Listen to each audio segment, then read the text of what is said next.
Kita diskusi tentang cara cerdas bernegara menggunakan negara lain sebagai contoh, yaitu dari luar negeri. Kalau kita menggunakan pelajaran dalam negeri, banyak yang sensitif. Kita ambil amannya sekarang. Bener deh, paling enak kita pakai narasi dari cerita luar negeri. Seperti apa itu komunis Tiongkok. Atau pakai kekuatan Taiwan Hong Kong yang dikenal dengan nama White Dragon, yang pro-demokrasi, yang anti-komunis. Juga pakai Amerika ala konstitusi atau Trump Nation punya strategi. Dengan contoh-contoh banyak tadi, pengetahuan sahabat jadi meluas. Dan dengan tanpa disadari nantinya, saya takut banget banyak yang akan komentar dalam hati begini, iya ya, cemen bener ya pejabat sekarang ya, takut asing sama asing. Kemudian bahkan bisa komentar, iya ya, cemen bener oposisi di Indonesia ya. Atau iya ya, kelompok-kelompok yang penggoyang pemerintah ternyata cemen juga bernegaranya. Nggak ada konsep, bisanya teriak-teriak aja. Dengan pelajaran terlihat muter sedikit keluar, di sini pelajaran lebih mengena. Sekali lagi, kalau pakai politik dalam negeri, apalagi kebijakan bernegara saat ini, pada banyak yang sensitif. Sangat sensitif karena kita dianggap anti pemerintah. Bayangin, ngasih solusi aja dibilang anti pemerintah. Yang harus dilakukan mungkin diam selama pejabat 5 tahun berkuasa, atau ikut memuji apa saja yang pejabat sekarang lakukan walau perut kita lapar. Tapi juga jangan seperti oposisi pecundang. Sudah oposisi, lapar, gak punya solusi lagi. Lah, kalau salah atau beda, kita punya solusinya, kemudian kita diem aja gitu. Ya enggak lah, kalau pemerintah geblek ngutang terus bernegaranya dan menterinya dianggap serba pintar, kita diem membenarkan kegeblekan berhutang. Iya bukan kita, emang kita ini NKRI apaan? Oke, kita lanjut ke informasi Amerika, bahwa KPU Amerika belum memutuskan siapa pemenang dalam Pilpres Amerika November kemarin. Ingat ya sahabat, kalau nanti suatu hari kalian jadi pejabat, mengucapkan selamat itu hati-hati. Tunggu KPU nasional sebuah negara umumkan pemenangnya, baru kita ucapkan selamat. Jangan sok-sokan, jangan cepet-cepet baru dengar dari quick count, pakai election voting machine, sudah dianggap kebenaran hakiki lalu menyatakan selamat buat pemenang. Sabar, jangan dibilang cemen nanti kita bernegaranya. Kalau ternyata yang jadi pejabat kemudian yang dilantik orang lain lagi. Jangan sampai kita dibilang gak ngerti etika bernegara, baru jadi pemimpin negara, gak hati-hati bertetangga. Biden dan Demokrat sudah pasti sangat percaya diri dan harus ya buat dia, sudah siapkan kabinet. Dan kita tahu Biden nanti ketika menjabat akan tetap perang dengan Tiongkok. Perang dagang dilanjutkan, alias kebijakan Amerika dengan Biden atau dengan Trump sama saja, anti Tiongkok.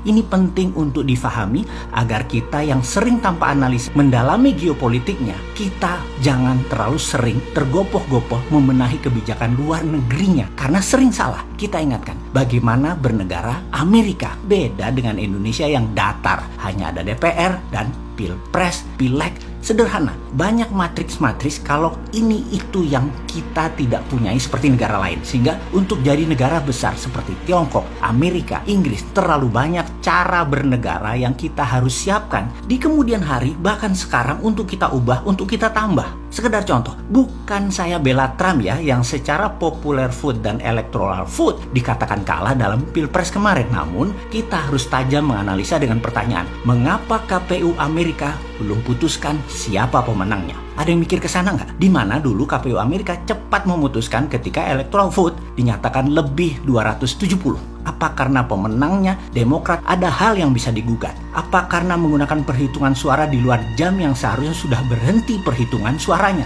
Walau sah secara undang-undang namun bisa digugat. Itulah Amerika. Kita ingatkan sisi lain. Tahun lalu Trump akan diimpeach oleh partai lawannya, yaitu Partai Demokrat. Namun ternyata gagal total. Apa strategi yang dipakai Trump saat itu? Trump ini asshole, bajingan, tidak akan menyerah kalah sebelum berjuang sampai titik darah terakhir. Dan dia punya 2 celah. Sekali lagi, ada 2 celah peluang dia yang akan dilantik ternyata nanti Januari. Ini perjuangan dia di Supreme Court serta di Kongres. Ini kegilaan yang menarik. Ini harus dipelajari. Selama itu adalah hak konstitusi sebuah negara, mereka tidak bisa disalahkan. Baik Biden atau Trump. Kita harus hargai, harus paham. Dan yang baik kita tiru, yang jelek kita buang. Anti komunis Tiongkok dan deglobalisasi itu bagus. Pro trading dan impor serta hutang itu jelek. Kalau yang dipakai saat ini terbalik, ya silahkan. Banyakin hutang, banyakin impor, taat pada GBHN negara besar lainnya, ya silahkan. Sekali lagi, kalian pejabatnya, silahkan, sakarmu. Jadi bagaimana cara Trump jadi presiden lagi kira-kira? Ya, benar.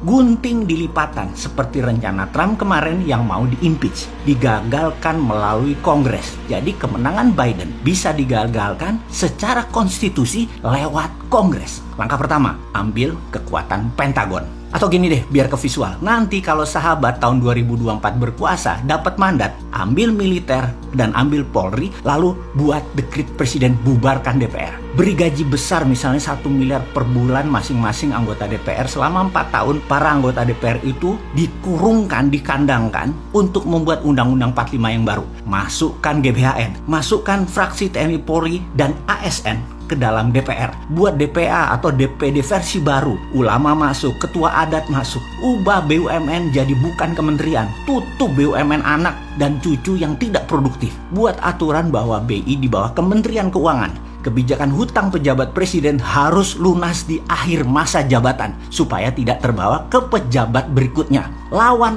UNCLOS untuk Indonesia, kuasai Selat Indonesia sendiri. Dan banyak lagi yang DPR harus lakukan selama dekret 4 tahun itu dilakukan. Jadi bukan dekret dilakukan DPR-nya pasif, tapi aktif, cuman didiemin selama 4 tahun. Kekuasaannya baru di jalan 4 tahun kemudian, atau setahun akan menuju Pilpres. Itulah kendali atas militer versi konstitusional yang akan Trump pakai. Kemudian, Jenderal Mark Milley, Chairman of Joint of Staff USA, menyatakan beberapa hari yang lalu bahwa militer Amerika tunduk pada konstitusi Amerika, bukan perorangan atau kelompok. Apa yang dinyatakan konstitusi Amerika itulah yang akan dipertahankan dan dibela oleh militer Amerika. Ini juga alasan Trump memecat Menteri Pertahanan yang tidak mau melaksanakan perintah presiden yang meminta Menteri Pertahanan memerangi Antifa, gerakan di dalam negeri yang pro-komunis, dan itu tidak dilaksanakan. Kontrol militer sudah, Trump sudah laksanakan. Kontrol NSA dan CIA sudah dilaksanakan. Kontrol kantor berita nasional sudah dilaksanakan. Kemudian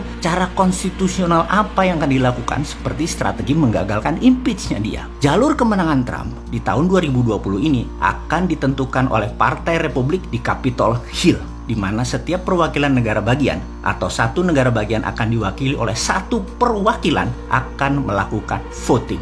Hal ini sejalan dengan Artikel 1, Artikel 2, dan Amandemen 12 Konstitusi Amerika. Kondisi ini disebabkan adanya delik aduan masyarakat, affidavit, atau di bawah sumpah. Di beberapa negara bagian terdapat kecurangan pemilu tahun 2020 kemarin, dan ini sudah dilaksanakan oleh tim hukumnya Trump. Konstitusi Amerika menyebutkan bahwa kekuatan yudikatif tidak berhak memberikan keputusan apapun, namun dapat memutuskan apa yang harus dilakukan apabila terjadi dispute.